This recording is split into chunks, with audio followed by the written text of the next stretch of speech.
So Utah was definitely a big culture shock for me. 2,000-mile radius away. Crazy that if you don't try or try to step out of your bubble. I thought they were all Mormon. I have no family out in the West in general. It's super scary to do that.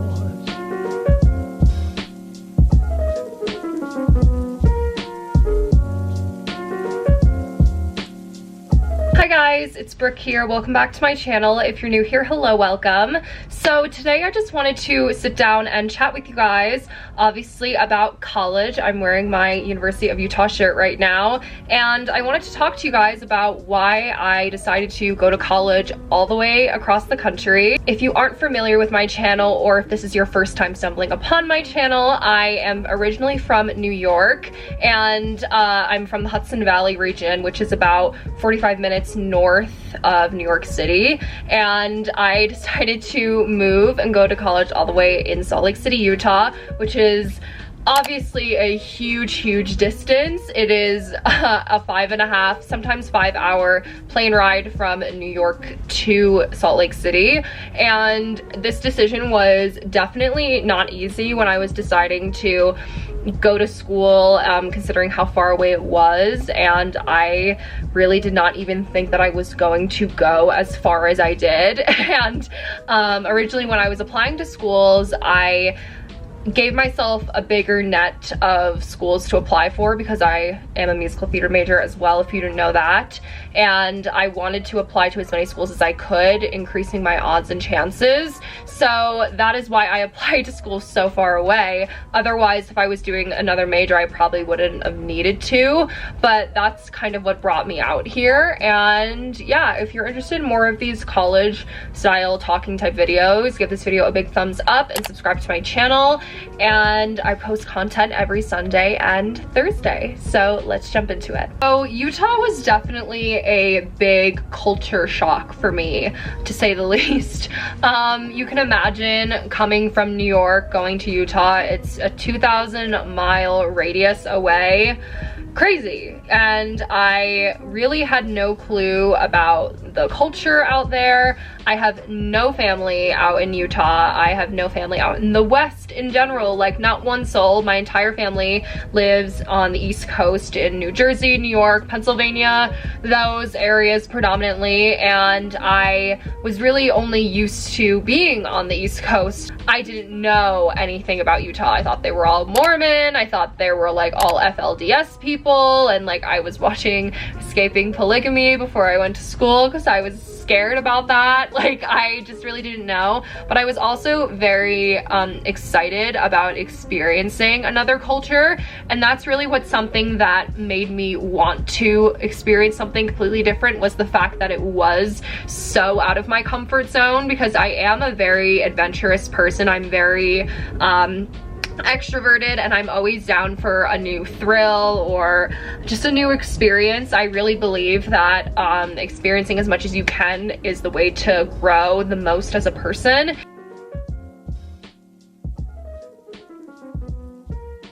Let's backtrack to senior year of high school. So senior year, I was auditioning for so many schools. That's literally what I was focusing on the entire year, was preparing and auditioning for musical theater programs, and I auditioned for 30 programs. I'm not kidding. If you haven't checked out my first Broadway Talk episode, I talk a little bit about my experience about the musical theater college audition process specifically, but specifically with moving across the country. I originally, when I was looking at colleges, I was not looking to go west really at all. So when I was applying to schools, I basically was just casting my net as big as I could, because if you aren't familiar with musical theater programs and how competitive they are, they basically statistically are harder to get into than some Ivy League schools, considering that they only really accept like 20 to 30 people in each class. so it's a very, very competitive major to get into, and so you have to then audition for as many schools as you can to increase your odds type of thing. So basically that's why I did that, and I auditioned for all these schools at Unifieds, which is when a bunch of colleges come together at one location and you can audition for them one after the other in one building in one day. You get what I'm saying? Oh, so another thing, I got a lot of my acceptances way later than most people because a lot of the programs took so long to get their acceptances out. So I literally was getting like a few of mine like the week before May 1st, which is like National Decision Day. So I had barely any time to decide, and I actually didn't even get to visit the University of Utah's campus before I committed, which I know is crazy, but I committed to the U before even actually seeing it in person, which is kind of insane.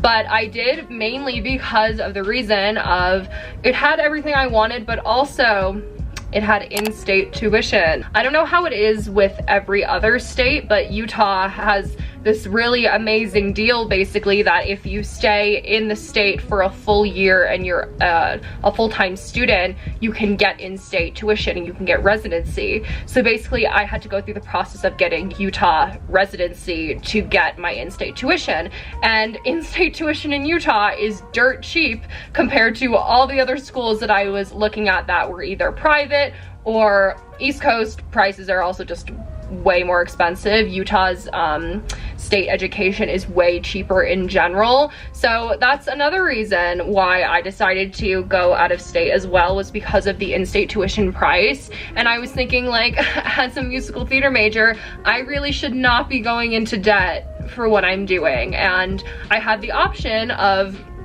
my parents do help me out with school if you were wondering, and it was either having help and not having debt, or going into debt and choosing that private dream school and being literally like dying after school in debt and not having the job security that musical theater obviously does not provide. The arts does not provide that. So I didn't think it was a good decision for me personally, and that's why I decided to go out of state and experience something completely different.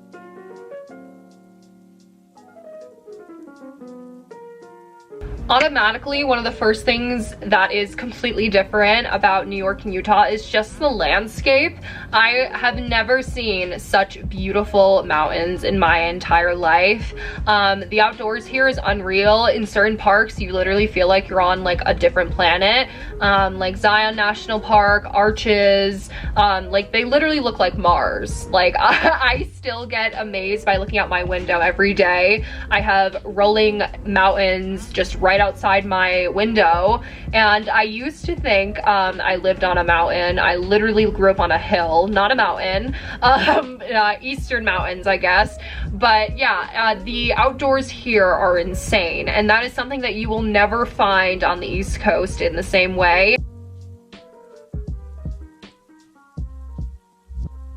So Utah as a state and culture was another thing that I was very nervous about adjusting to, liking the culture, and just agreeing with it, quite honest. Like, I am raised in a pretty liberal household. My mom is a college professor. She teaches English, and then my dad is a lawyer, and they are both very educated people, and they have always supported me wholeheartedly in my career path and pursuing musical theater and whatever. And my mom is a huge feminist. She raised me to be a feminist, and I was kind of worried about how I would like the culture in Utah, since it is a very red state and it is run by Mormons predominantly, which is true. There really is no separation of church and state here. When I got to the University of Utah, I immediately found a bunch of friends, and it wasn't a problem for me finding people that weren't Mormon, just because the University of Utah is kind of a liberal hub, I would say.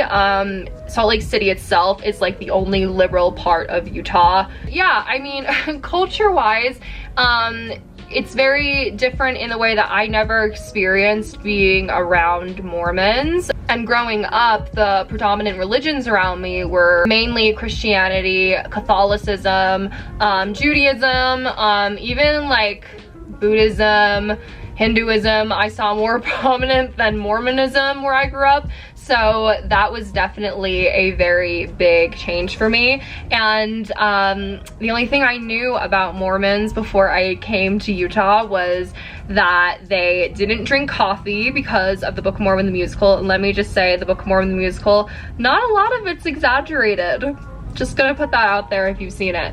But yeah, so I was very shocked by how they acted. And I also noticed that the culture was more repressive towards women, and that was something that I still don't vibe with. And I noticed just kind of people get married way younger here. It's like very normal and typical for people to be getting married in college or even high school. So what happens with Mormons is that they go on their mission and then they come back, and people get married right after those 2-year missions, which is usually like around the time of being 20, 21. A lot of people do that, and it's very common, which was not what I was used to experiencing, especially where I grew up. People like either you don't get married until you're like 30, or like you just like live together, or you're partners or whatever. Like, I don't know, I was just never used to seeing that marriage culture and being it very like pushed. Like, for example, there are so many bridal boutiques around Salt Lake City, Utah. It's insane. And there's so many advertisements for engagement rings and jewelry, and like, it's just, they very much so push the wedding business. And it's definitely like an industry here too, which is another interesting thing I noticed culturally, which is not a thing that I ever experienced in New York in the same way. I mean, obviously a lot of people come to New York to like have major events because it's so glamorous and whatever, but it's not like enforcing like young marriage and popping out children right away. It's a little different, you know? So it's just something that was very interesting, and something that I'm not saying that if you want to do that there's anything wrong with that, but to me personally that wasn't my cup of tea per se, and I don't really aspire to have that lifestyle. I really did grow so much emotionally, being able to not detach myself, but I think that I was able to place my home in my head and know that it was always gonna be there. It's not gonna go away. My family is going to be there, and I had to always reassure myself that, because of course I get homesick. Like, I still get homesick to this day about my family, because I love where I'm from, and I plan to move to New York right after I graduate college, so I obviously want to go back. But I think that placing it properly and being like, this place right now is a stepping stool, and it is going to teach me things and give me new information that I can use into my adult life, and really just experiencing a different part of the United States as well made me understand why people are the way they are. And I feel like I have a better understanding, just because the Northeast in general is a very specific type of culture, I feel like. I think that traveling is just a way to open your mind, and really I would have never met some of the people that I love now to this day if I didn't experience something completely different. Like, I would have never met my boyfriend, who is from Idaho, and I never would have thought that I would ever date someone from Idaho. Like, I didn't know one soul from Idaho when I lived in New York, and I would have never met him, and he is absolutely incredible and has changed my life, and my friends have changed my life that are from California and Colorado and Arizona and Washington. And like, I just think it's so cool that I have so many different friends from different parts of the country now, and that's all because I moved across the country. If you are debating whether you should go to school far away, and I know that because of the current situation, it might be super scary to do that.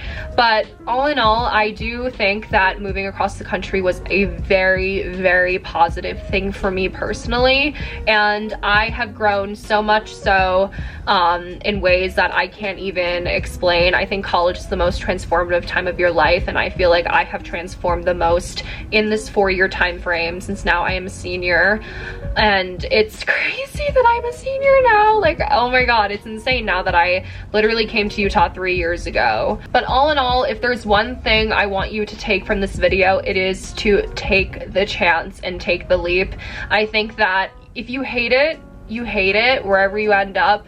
But I think that if you don't try or try to step out of your bubble, even though I know leaving home is so scary and it's such a vulnerable time and it's such an anxious time and everything like that, I think that you will honestly thank yourself in the long run. I did. I thanked myself today for making the decision to take that chance and take that leap, because I wouldn't be who I am today if I did not decide to move across the country. Anyways, guys, I hope that you enjoyed this little chit chat about my experience about moving across the country, and please comment down below if you have any similar experiences. I would love to hear about them, and comment down below if you have any questions that you have for me about anything to do with my series called Broadway Talk, and any other lifestyle health videos that you want. So yeah, and I honestly loved making this video for you guys. I really hope that it helped give you some perspective, and make sure to follow me on Instagram. It's @BrookeVanAllen, and you guys can stay up to date with me on there as well.